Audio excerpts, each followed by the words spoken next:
ઐતિહાસિક સ્થળ ભૂચરમોરી ખાતે જામનગર જિલ્લા કક્ષાના સ્વાતંત્ર્ય પર્વની આન, બાન, શાન સાથે ઉજવણી કરાઈ। 80મા સ્વાતંત્ર્ય પર્વ નિમિત્તે પ્રભારી મંત્રી અર્જુનભાઈ મોઢવાડિયાએ ધ્વજવંદન કરી રાષ્ટ્રધ્વજને સલામી આપી। 15 ઓગસ્ટ જામનગર જિલ્લાના ધ્રોલ તાલુકામાં આવેલ ઐતિહાસિક સ્થળ ભૂચરમોરી ખાતે જિલ્લા કક્ષાના 80મા સ્વાતંત્ર્ય પર્વની ઉજવણી રાજ્યના વન અને પર્યાવરણ મંત્રી અને જામનગર જિલ્લાના પ્રભારી મંત્રી અર્જુનભાઈ મોઢવાડિયાના અધ્યક્ષસ્થાને કરવામાં આવી હતી। મંત્રીએ ધ્વજવંદન કરી રાષ્ટ્રધ્વજને સલામી આપી રાષ્ટ્રગાન કર્યું હતું। ત્યારબાદ કલેક્ટર શ્રી પીબી પંડ્યા અને જિલ્લા પોલીસ વડા ડો. રવિમોહન સૈની સાથે વિવિધ 9 જેટલી પ્લાટૂન પરેડનું જેમાં પુરુષ પોલીસ પ્લાટૂન, મહિલા પોલીસ પ્લાટૂન, હથિયારધારી હોમગાર્ડ, બિનહથિયારધારી home guard, student police cadets, NCC platoon, dog squad, mounted unit, police band વિભાગનું નિરીક્ષણ કર્યું હતું। મંત્રીએ સૌ જામનગરવાસીઓને 80મા સ્વાતંત્ર્ય પર્વની શુભેચ્છાઓ પાઠવતા જણાવ્યું હતું કે દેશને આઝાદી અપાવવામાં પોતાનું મહામૂલું પ્રદાન કરનાર સ્વાતંત્ર્ય સેનાનીઓ તેમજ શહીદોને નમન। પ્રધાનમંત્રી નરેન્દ્ર મોદીના નેતૃત્વમાં કેન્દ્ર સરકારે અનેક જનકલ્યાણકારી યોજનાઓ અમલમાં મૂકી છે, જેના લાભથી કરોડો લોકોના જીવનમાં પરિવર્તન આવ્યું છે।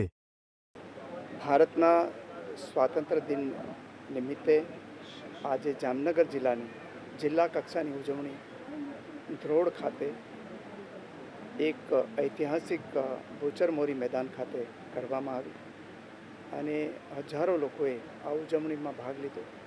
ખાસ કરીને જુદી જુદી શાળાના બાળકોએ રાષ્ટ્રભક્તિને લગતા અનેક કાર્યક્રમો રજૂ કર્યા।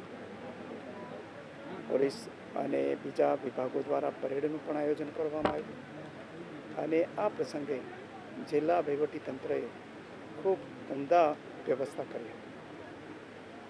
જે આઝાદી સંગ્રામમાં લડવૈયાઓ હતા આપણા, એમણે ક્યારેય વિચાર્યું નહોતું કે આ આઝાદીની લડાઈ લડીને અમે એના આઝાદી હવાની અંદર શ્વાસ લેશું, છતાં નવી પેઢી જે આપણી છે એ પેઢીને આઝાદ ભારતની નવી વ્યવસ્થાનો લાભ મળી શકે એ માટે પોતાના તન, મન અને ધનનું બલિદાન આપીને આપણને સૌને આઝાદ કર્યા છે।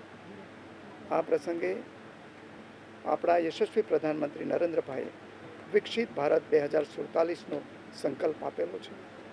આપણી પેઢીએ એ માટે સખત મહેનત કરીને નવી પેઢી માટે એવું વિકસિત ભારત આપવાનું છે કે જે ભારત વિશ્વને લીડ કરતું હોય અને વિશ્વની અંદર એક આગવી મિસાલ ઊભી કરીને દરેક ઘર વિકસિત હોય, દરેક ગામ વિકસિત હોય, દરેક શહેર વિકસિત હોય અને ભારત વિકસિત હોય એવો સંકલ્પ આપણે લઈને આપણે અવિરત કામગીરી કરવાની છે। મને શ્રદ્ધા અને વિશ્વાસ છે કે આપણે સૌ ભારતીયો, સૌ ગુજરાતીઓ આ સંકલ્પને સાકાર કરવા માટે કટિબદ્ધ થઈશું।